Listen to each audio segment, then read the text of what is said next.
ang Pilipinas ay binabalak pang bumili ng mga karagdagang AgustaWestland AW109 light attack helicopter. Ito nga po mga idol ay para sa parehong Philippine Air Force at Philippine Navy. Yan ang pag-uusapan natin, pero bago yan, kung bago ka lang sa aking channel, huwag mong kalimutang mag-like, subscribe at i-hit mo na rin ang notification bell button para lagi kang updated sa mga bagong videos natin.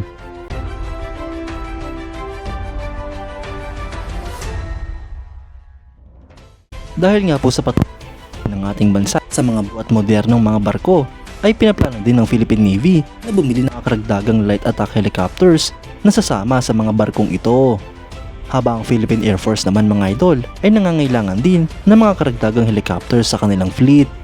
Dito na nga po pumasok sa eksena ang AgustaWestland AW109 light attack helicopters. Sa kasalukuyan, ang parehong Philippine Navy at Philippine Air Force ay nag-ooperate ng ganitong klaseng helicopter. Kaya't malaki nga po ang posibilidad mga idol na ganitong klaseng helicopter pa rin ang kanilang bibilhin. Ang AgustaWestland AW109 o original na Agusta A109 ay isang lightweight twin-engine 8-seat multipurpose helicopter na dinisenyo at initially produce ng Italian rotorcraft manufacturer na Agusta. Ito nga po mga idol ang kauna-unahang all-Italian helicopter na na-mass produce.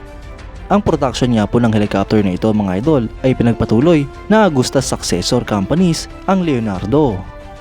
Ang helicopter na ito mga idol ay unang lumipad noong August 4, 1971 at na-introduce naman noong 1976. Sinimulan nga po itong i-produce noong 1971 hanggang sa kasalukuyan. Ang mga current military operators nga po nito ay ang Algeria, Albania, Angola, Bangladesh, Belgium, Bulgaria, Cameroon, Chile, Ecuador, Egypt, Greece, Italy, Japan, Latvia, Malaysia, Mexico, New Zealand, Nigeria, Peru, Pilipinas, Slovenia, South Africa, Sweden, Turkmenistan at Uganda. Habang former operators naman nga po nito ang Argentina, Australia, Italy, Paraguay, Poland, United Kingdom, United States at Venezuela. Ang helicopter nito mga pinapad ng isa o dalawang crew. May capacity nga po ito para sa 6 hanggang 7 pasahero. May haba itong 11.44 meters, height na 3.5 meters, empty weight na 1,590 kilograms at maximum takeoff weight na 2,850 kilograms. Ang power plant naman nito mga idol ay dalawang Pratt & Whitney Canada PW206C turboshaft engines. Para naman nga po sa performance ay meron itong maximum speed na 311 km per hour, cruise speed na 285 km per hour at range na umabot hanggang sa 932 km. Sa kasalukuyan mga idol, ang Philippine Air Force ay merong 8 units na mga AW109 light attack helicopters. Habang ang Philippine Navy naman ay merong hindi bababa sa 5 units. Kapag nagkataon mga idol at bumili pa ang Pilipinas ng mga karagdagang AgustaWestland AW109 light attack helicopters ay siguradong malaking tulong ito para sa Pilipinas. Malaking bagay nga po ito para sa Philippine Air Force upang magampanan ang kanilang mga misyon. Gayun din nga po ang para sa Philippine Navy dahil nagpapatrolya ang mga helicopter na ito sa ating mga teritoryo.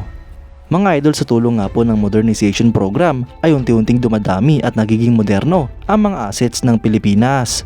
Kaya't dapat pa nga po itong ipagpatuloy at palawakin upang mas dumami at mas maging moderno ang ating mga kagamitan. Darating nga po ang araw mga idol na puro moderno at malalakas na kagamitan na ang ginagamit ng buong Armed Forces of the Philippines. At siguradong buboost nga po nito ang capabilities ng ating bansa at mas lalakas ang ating puwersa. Mas magagampanan nga po natin ng maayos ang ating mga tungkulin at mas mapoprotektahan ang ating mga teritoryo at mga mamamayan nito. Kayo mga idol, anong masasabi nyo? Comment down below for your thoughts and opinions. At yan nga lang po ang pag-uusapan natin ngayon mga idol. Maraming salamat sa panonood. Huwag nyo rin kalimutang mag-like at subscribe bilang suporta sa ating channel. Mabuhay kayo mga idol!